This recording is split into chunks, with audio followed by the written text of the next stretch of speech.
Reni, Ustaz, apa beda ruh dengan nafs? Yang keluar dari badan kita meninggal dunia itu ruh atau jiwa?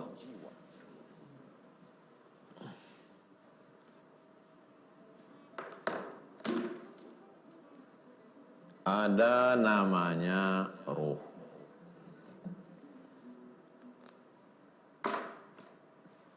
Lalu kemudian ruh ini berjumpa dengan jasad.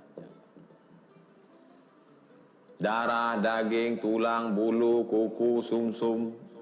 Sumsum bukan bubur. Datanglah ruh. Inna ahadakum yujma'u khalquhu fi batni ummihi arba'ina yawman nutfah. 40 hari sperma. 40 hari darah. 40 hari daging. Summa yursalul malaku. Datanglah malaikat. Datanglah malaikat membawa ruh ke dalam jasad. Ketika ruh berjumpa dengan jasad, maka berubah dia menjadi nafs.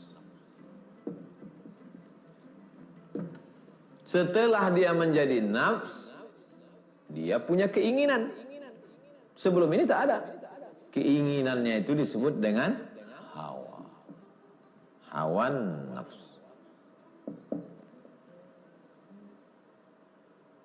Apa keinginan-keinginan dia?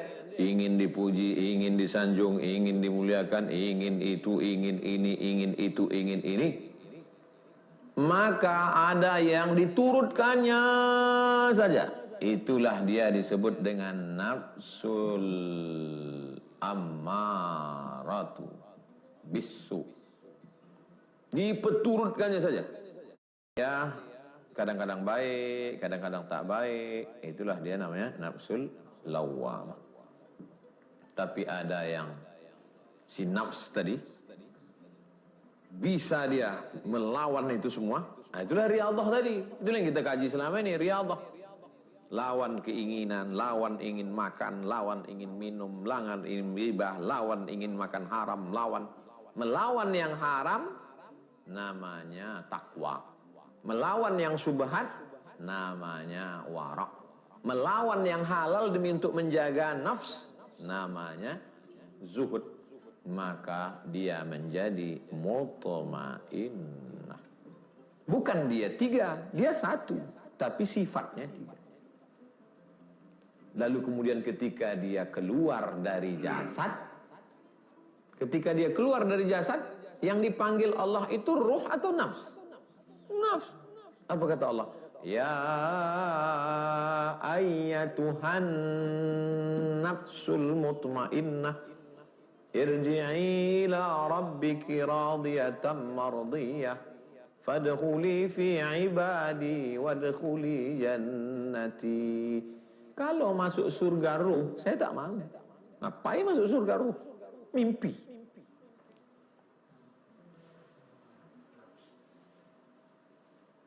Fadkhuli fi ibadi wadkhuli jannati. Abdun itu adalah ruh dan jasad. Makanya yang Isra Mi'raj itu ruh dan jasad. Subhanalladzi asra abdihi. Ruh dan jasad. Bukan subhanalladzi asra bi ruhihi. Ruh itu sebelum masuk ke jasad. Setelah masuk dia ke dalam jasad, maka dia sudah menjadi nafs. Bukan nafs bahasa Indonesia. Yang nafsu bahasa Indonesia itu hawa. Disebut dengan hawa. Hawa, nafsu. Tapi Hawa istri Adam, Pak Ustaz. Hawa istri Adam itu hawa. Ini payahnya tak paham bahasa Arab. Ini bagian hawa nafsu. Yang istri Adam itu hawa. Marilah tahan hawa nafsu. Fa amma man khafa maqama rabbih wa nahan nafsa anil hawa. Di mana tempatnya? Fa innal jannata hiyal ma'wa. Tempatnya di surga. Tempat siapa? Tempat si nafs. Nafs itu apa? Gabungan dari ruh dan jasad. Masa masuk surga cuman ruh? Mana dalil bahwa masuk surga itu ruh dan jasad? Yang masuk surga itu ruh dan jasad. Kenapa begitu? Jannatin tajri min tahtihal anhar. Jannat, pokok kayu, 2 batang. Cabang-cabangnya ketemu. Sehingga cahaya matahari tak tembus. Tak tembus ke bawah. Sehingga yang berada di bawah itu tidak terkena cahaya matahari. Yang tak terkena cahaya matahari karena ditutupi daun di bawah itu ruh atau ruh dan jasad? Ruh dan jasad. Kalau ruh mana ada pengaruh dengan cahaya? Karena ruh itu cahaya. Ruh dan jasad. Tapi jasad Ustadz dimakan cacing tanah. Habis nih semua makan cacing tanah? Belum tentu.